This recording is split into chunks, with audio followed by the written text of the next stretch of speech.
J'ai vécu une expérience qui me rappelle souvent la joie qui découle de la question « Que ferait le Sauveur dans cette situation ?»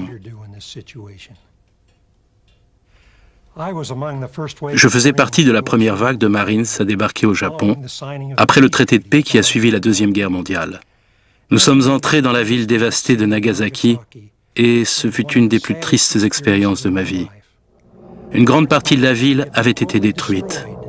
Des cadavres n'avaient pas encore été enterrés. En tant que force d'occupation, nous avons installé nos quartiers et nous nous sommes mis à la tâche. Devant cette situation très sombre, quelques-uns d'entre nous ont voulu faire un peu plus.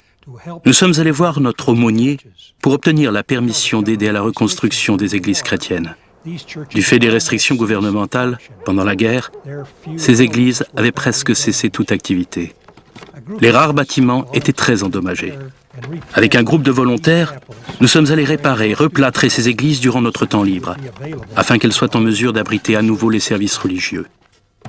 Nous ne parlions pas la langue du pays. Tout ce que nous pouvions faire était le travail physique des réparations.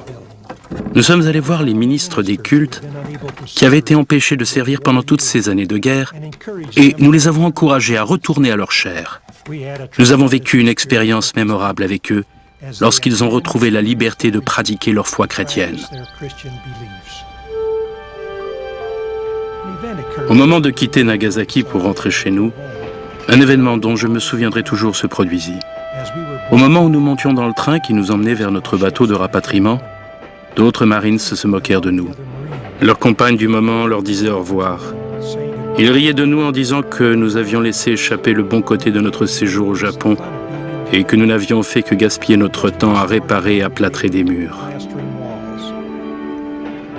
Leurs railleries atteignaient leur paroxysme quand, débouchant de derrière une petite colline près de la gare, environ 200 de ces chrétiens japonais, dont nous avions réparé les églises, sont apparus, chantant la lutte suprême.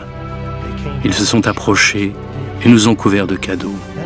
Puis ils se sont alignés le long de la voie ferrée et comme le train partait, nous avons tendu les mains et avons effleuré leurs doigts.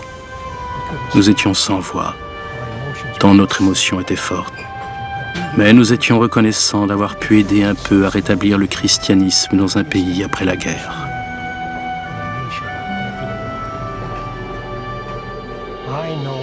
Je sais que Dieu vit. Je sais que nous sommes tous ses enfants et qu'il nous aime.